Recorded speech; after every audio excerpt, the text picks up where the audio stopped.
Bom dia, alunos. A aula de hoje será sobre movimentos vegetais e fotoperiodismo, e vocês encontrarão esse assunto nas páginas 533 a 536 do livro texto, ok? Nesse primeiro slide, nós vamos recordar um tópico da aula passada, a dominância apical. E vamos fazer isso dando um exemplo bem prático. Vou contar um caso para vocês. É verdade, viu? Em 1982, quando eu comecei a namorar o meu marido, nós fomos fazer um piquenique no parque da cidade. E, apaixonados, né? Fizemos um coraçãozinho na casca de uma árvore bem pequenininha para marcar esse nosso encontro. O tempo passou, e outro dia passamos por lá. Qual não foi a nossa surpresa? Encontramos a nossa árvore, com o nosso coração marcado. Aí eu pergunto a vocês, onde vocês acham que estava o coração? A árvore já está bem maior, lógico, né? Passados 39 anos, não se esqueçam. Será que vimos a nossa marca facilmente? Ou ela estava tão alta que nem a enxergamos? Bem, acertou quem disse que o coraçãozinho está na mesma altura na qual foi feito. Muito bem. E qual a explicação para esse fato? A explicação é exatamente a dominância apical. O que diz a dominância apical? Diz que a influência inibidora da gema apical se dá sobre a gema axilar. A gema apical, também chamada de gema terminal, se localiza no ápice do vegetal e tem como principal função gerar o crescimento vertical das plantas. Então, o eixo central da planta é dominante, cresce mais vigorosamente que os eixos que emergem dele, os ramos laterais. Isso ocorre em consequência da quantidade do hormônio auxina, que o meristema do ramo central produz, que inibe a formação de outros ramos perto do mesmo. Então, alunos, não é para sair por aí fazendo coraçãozinho nas árvores só para comprovar esse fenômeno não, tá? Mas se você um dia encontrar uma pessoa que realmente vale a pena, construam uma vida de amor e amizade com ela. Façam marcas positivas nas vidas de vocês e da outra pessoa. É muito bom. Boa sorte! E com essa imagem de amor, vamos começar a aula de hoje, ok? O crescimento de uma planta em resposta a um estímulo externo é genericamente chamado de tropismo. Os tropismos podem ser positivos quando a planta cresce em direção à fonte do estímulo, ou negativo quando o crescimento for em direção oposta à fonte do estímulo. Também podemos falar em nastismo, quando o movimento é reversível e sem deslocamento, e quando não apresentam orientação em relação ao estímulo. Esses movimentos dependem da simetria interna do órgão. Por exemplo, abertura e fechamento dos estômatos, e também algumas flores que se abrem durante o dia, não importa qual a direção do estímulo, como a planta denominada 11 horas, ou a dama da noite, que se abre durante a noite. Nós temos ainda os tactismos, que são movimentos de deslocamento de células ou organismos orientados em relação à fonte de estímulos, podendo ser positivo ou negativo. Vamos falar de cada um desses fenômenos separada e detalhadamente. Todo mundo sabe que uma planta, se for colocada em um ambiente que só é iluminado por uma fonte de luz unilateral, isto é, que só venha de um dos lados, direito ou esquerdo, essa planta vai crescer virada para o lado da luz. Muitos vão pensar que a planta está procurando a fonte luminosa porque precisa de luz para fazer fotossíntese. Mas, na verdade, o que acontece que até acaba favorecendo a planta para fazer fotossíntese, né? É que a auxina, o hormônio denominado AIA, ácido indolacético, se afasta da luz e então se concentra mais do lado que não está recebendo iluminação. E assim a planta cresce mais do lado com mais auxina e fica assim tortinha em direção à luz. Quanto mais tempo o coleóptilo ficar exposto a essa fonte luminosa unilateral, maior será a sua curvatura. Por quê? Porque mais auxina se acumulará no lado sombreado, isto é, o lado que fica sem receber a luz, o lado que fica na sombra. Por esse fenômeno é que as plantas crescem em linha reta verticalmente. Por quê? Porque geralmente as plantas recebem luz solar de todos os lados, ou melhor, do lado direito, do lado esquerdo e também do lado de cima ao meio-dia. Então, durante o dia, ela recebe de manhã luz solar de um lado, ao meio-dia ela recebe luz solar bem no ápice e durante a tarde ela recebe luz solar do outro lado.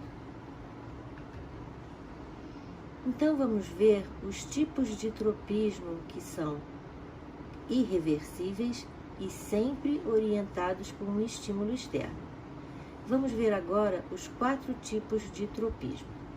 O primeiro é o fototropismo, quando o estímulo é a luz, o próprio nome está dizendo, fototropismo, estímulo, luz. A luminosidade exerce grande influência sobre o crescimento do caule. Os caules tendem a crescer em direção à luz, apresentando então fototropismo positivo. Esse crescimento é o resultado da ação direta das auxinas sobre o alongamento celular. Já a raiz tem fototropismo negativo, como mostra esse esquema. Vejam que na presença de luz vinda do Sol, vinda somente de um lado, a auxina se acumula do lado oposto, que está sem receber luz. Aí acontece das células do caule, onde a auxina se acumulou, crescerem mais do que as que estão com bem menos auxina, porque estão recebendo mais luz. E aí o caule crescerá virado para a fonte luminosa, isso é, fototropismo positivo. No caso da raiz, acontece exatamente o inverso. Porque a raiz, tendo fototropismo negativo, vai crescer na direção oposta à fonte luminosa. A sensibilidade das células às auxinas varia nas diferentes partes da planta. Enquanto o caule é menos sensível à luz, a raiz é muito mais. Por isso, uma concentração de auxina que induz o crescimento ótimo do caule tem efeito fortemente inibidor sobre o crescimento da raiz. Por outro lado, concentrações de auxina ótima para o crescimento da raiz são insuficientes para produzir efeito no caule. Próximo tropismo que nós vamos ver, geotropismo. No geotropismo, o estímulo é a gravidade do planeta Terra. Outro fator que influencia o crescimento das plantas é a força da gravidade da Terra. As raízes crescem em direção ao solo. Apresentam, portanto, geotropismo positivo, que também é chamado de gravitrotropismo positivo. Os caules, por outro lado, apresentam geotropismo negativo, pois crescem em sentido oposto ao da força gravitacional. Experimentos mostram que as auxinas também estão envolvidas neste fenômeno. Por exemplo, quando colocamos uma planta na posição horizontal, assim de ladinho, as auxinas produzidas pela gema apical do caule migram para a região voltada para o solo, o que faz com que as células desse lado se alonguem mais do que as células do lado oposto. Com isso, o caule se curva para cima. Na raiz, o aumento de auxina no lado voltado para baixo inibe o alongamento celular e são as células do outro lado que se alongam mais, o que faz com que a raiz se curve para baixo. Então, concluindo, o caule tem geotropismo negativo, contra o estímulo, e a raiz tem geotropismo positivo, isso é, a favor do estímulo. Certamente vocês já viram algum jardim que está assim numa ladeira, num tipo de terreno que não é horizontal, né? Num terreno inclinado. E as plantas crescem perpendiculares ao solo? Não. Elas crescem sempre perpendicular ao centro da Terra, do planeta Terra, graças então ao geotropismo. A planta não vai crescer perpendicular ao solo. Outro tropismo, tigmotropismo. Nesse caso, é quando acontece o estímulo, é um estímulo mecânico. Certas plantas podem crescer ao entrar em contato com um objeto. Esse fenômeno é conhecido como tigmotropismo. É o caso de caules volúveis de certas plantas trepadeiras e também o caso das chamadas gavinhas, que são estruturas que se enrolam sobre diversos tipos de suportes. A resposta pode ser rápida. Uma gavinha pode se enrolar em torno de um suporte por uma ou mais vezes e assim as células que entram em contato se encurtam ligeiramente e aquelas do outro lado se alongam. O mecanismo proposto é de que no lado tocado cessa o crescimento, o que continua no lado oposto, fazendo com que a gavinha se enrole em torno do objeto tocado. Gavinha é um órgão prênsil presente nas plantas trepadeiras. São estruturas filiformes, simples ou bifurcadas na extremidade, com a função de agarrar ramos, galhos, folhas ou qualquer outro objeto que sirva de apoio para a planta que está em crescimento. Normalmente, ramos ou folhas modificadas, mas podem ter origem também em qualquer outro órgão aéreo da planta, inclusive flores. A função das gavinhas é ajudar na fixação da planta e no seu crescimento. O enrolamento típico das gavinhas se dá pela inibição do crescimento da área em contato com o objeto estranho, enquanto o outro lado do órgão é estimulado a crescer normalmente, de forma que a gavinha é forçada a curvar-se em volta do aparato, agarrando-o. É comum haver um rápido espessamento e um crescimento, a consistência e a resistência da gavinha após sua fixação. Na espécie conhecida vulgarmente como unha de gato, as gavinhas são curtas e rígidas como espinhos e se engancham sobre as irregularidades da superfície de troncos e de paredes. Essa planta é medicinal e pode ser usada no tratamento de infecções e para melhorar a atividade do sistema imune, mas lógico, sempre com orientação médica, ok? Os registros mais antigos do uso dessa planta é que os incas foram os primeiros a isolar os princípios ativos, que essa planta é nativa da América Central e América do Sul. Quimiotropismo, quando o estímulo é uma substância química. O quimiotropismo é o crescimento de organismos como bactérias e plantas cujo estímulo é químico e de fora do organismo ou de parte do organismo. Um exemplo de quimiotropismo pode ser visto durante o crescimento do tubo polínico, onde o crescimento é sempre em direção aos óvulos. Também pode ser escrito que a conversão da flor em fruto é um exemplo de quimiotropismo. A fertilização das flores pelo pólen é conseguida porque os ovários liberam substâncias químicas que produzem uma resposta quimiotrófica positiva do tubo polínico em desenvolvimento. Um outro exemplo vemos nas raízes, que crescem em direção a minerais úteis, exibindo então quimiotropismo positivos. As raízes crescem com a intenção de sugar esses minerais que fazem parte da seiva bruta, junto com a água, que estão no solo. Agora nós vamos falar de um outro fenômeno, o nastismo. O nastismo é reversível e acontece sem o deslocamento da planta, e ele é desencadeado por estímulos do ambiente, porém não são orientados por eles. Vamos ver o exemplo das folhas da mimosa pudica, que é popularmente conhecido como sensitiva ou dormideira. Os folíolos dessa planta se dobram rapidamente quando estimulados por um toque.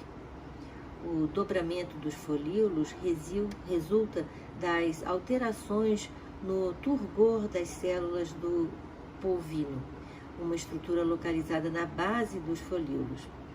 Quando estimuladas mecanicamente por um toque, as células da parte superior liberam íons de potássio, o que acarreta na diminuição da sua pressão osmótica e, consequentemente, perda de água para as células vizinhas.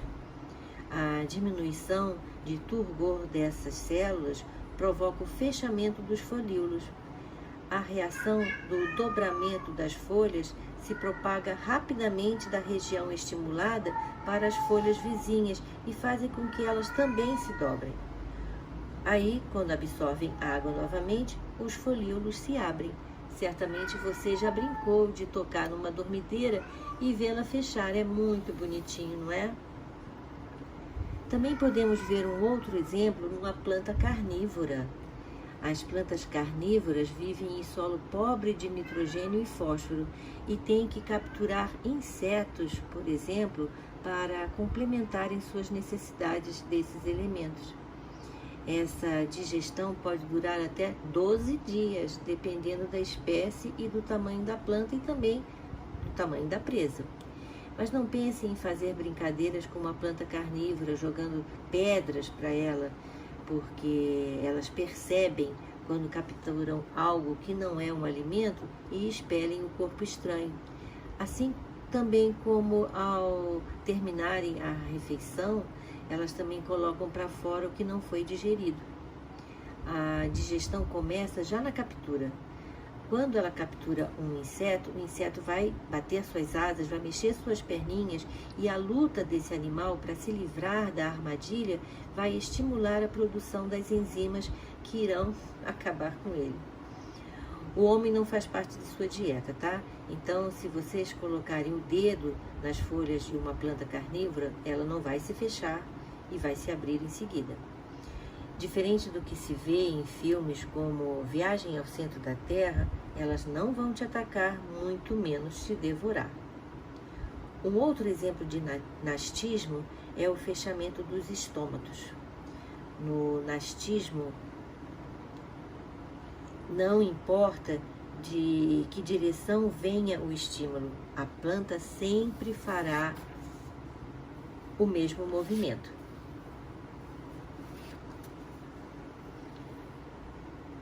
O último fenômeno é o tactismo. São movimentos com deslocamento e orientados por estímulos externos.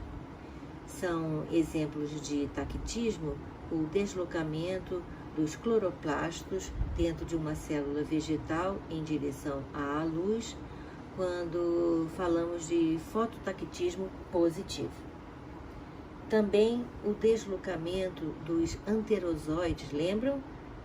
Os gametas masculinos das plantas, das briófitas e pteridófitas? Pois é, o deslocamento dos anterozoides em meio líquido, que eles vão se aproximar da osfera, que libera substâncias químicas atrativas e o movimento das moléculas de auxina no interior da planta, no sentido da face menos iluminada do caule, são exemplos, então, de fototactismo negativo.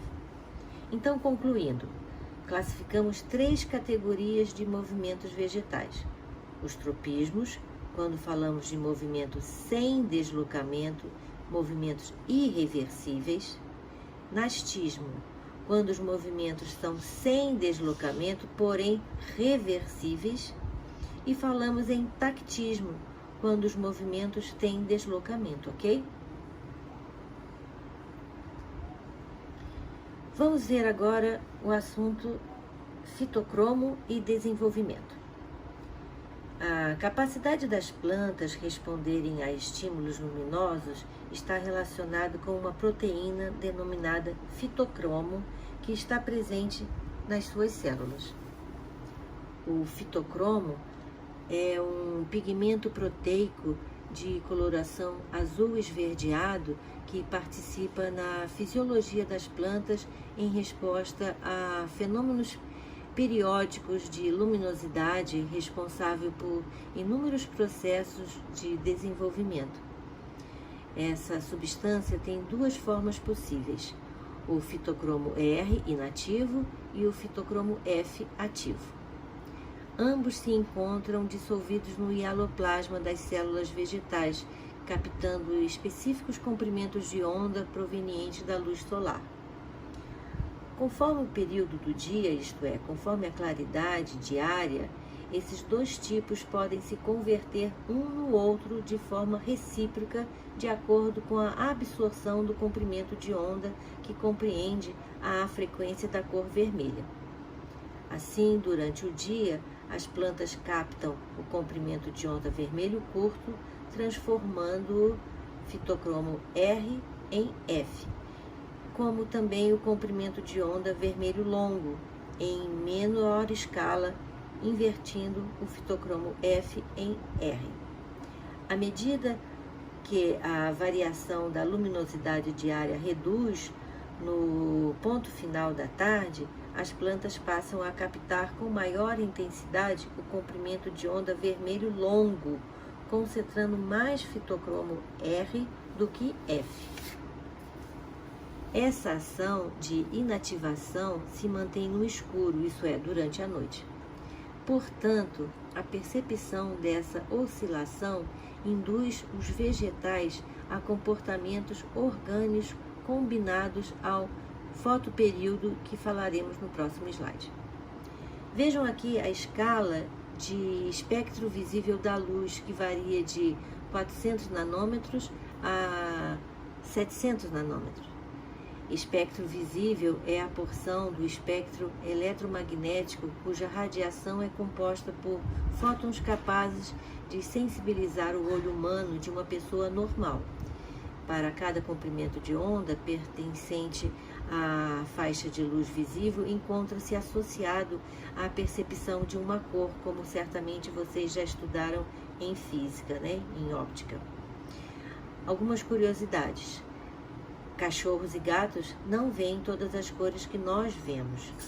As cobras veem o infravermelho e as abelhas o ultravioleta, faixas que os humanos não veem.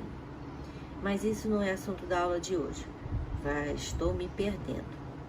Então, voltando, vamos ver o que é estiolamento. Estiolamento é o crescimento que ocorre na ausência de luz, enquanto a planta jovem está sobre o solo. É um processo adaptativo, pois o crescimento rápido faz com que a planta atinja logo a superfície.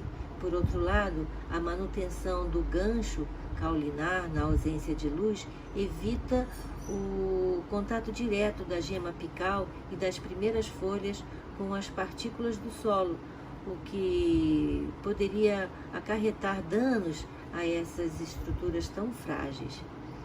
Fazendo uma experiência para demonstrar o estiolamento que resulta da ausência de luz, basta colocar sementes para germinar sobre um substrato úmido. É isso mesmo, aquela experiência de plantar o feijãozinho no algodão molhado, lembra? Então, coloca-se em algodão as condições naturais e em outro no escuro. Vocês verão que os que se desenvolveram no escuro apresentam o caule muito alongado devido ao grande crescimento dos entrenós, folhas pequenas, persistência no gancho de germinação e cor amarelada, uma vez que os plastos não produzem clorofila na ausência de luz. Então, nesta foto da direita, vemos que a plantinha menos germinou em condições naturais e a maior germinou na ausência de luz. Vamos falar agora sobre o fotoperiodismo. Bem, sabe-se que a floração de diversas espécies de plantas ocorre em épocas específicas do ano. Mas como é que as plantas sabem a época em que devem florescer? Essa resposta começou a ser dada há mais ou menos 80 anos, quando 2 cientistas norte-americanos verificaram que as plantas de uma variedade de tabaco e de uma variedade de soja só floresciam se o comprimento do dia, isto é, o período iluminado, fosse menor a um certo número de horas. Eles denominaram esse comportamento das plantas de fotoperiodismo. O fotoperiodismo tem grande importância sobre a floração, visto que nesse período são consideradas as estações do ano. Sabendo disso, podemos classificar as plantas quanto ao comportamento de floração. Chamamos de plantas de dia curto aquelas em que elas florescem quando a duração do período iluminado é inferior a um determinado número de horas, denominado fotoperíodo crítico. Em geral, essas plantas florescem no início da primavera ou no outono.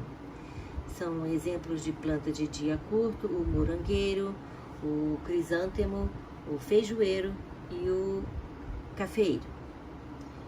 Outro tipo, plantas de dia longo. São plantas que florescem quando a duração do período de iluminação é superior ao fotoperíodo crítico. Em geral, elas florescem no verão. São exemplos desse tipo o espinafre, o rabanete e também a alface. E por último, temos plantas que são indiferentes. Essas plantas são as que a floração independe do fotoperiodismo e acontece em resposta a outros estímulos. O tomateiro, o milho e o arroz são exemplos de plantas indiferentes.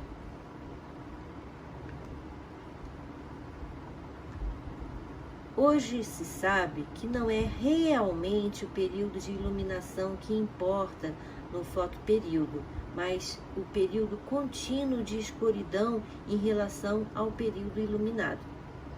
Assim, as plantas de dias curtos deveriam ser chamadas plantas de noites longas, e as plantas de dias longos deveriam ser chamadas de plantas de noites curtas. E qual a importância desse conhecimento? Os produtores comerciais aproveitam dos avanços da botânica em seus negócios. Por exemplo, logo após essa descoberta, os cultivadores de crisântemos, uma espécie de dia curto, passaram a atrasar a floração de suas plantas, aumentando o comprimento do dia em estufas com iluminação artificial, e com isso passaram a obter flores em qualquer época do ano. Com base nos conhecimentos científicos, eles passaram a usar apenas um curto período de iluminação durante a noite para obter o mesmo resultado, isto é, atrasar a floração do crisântemo.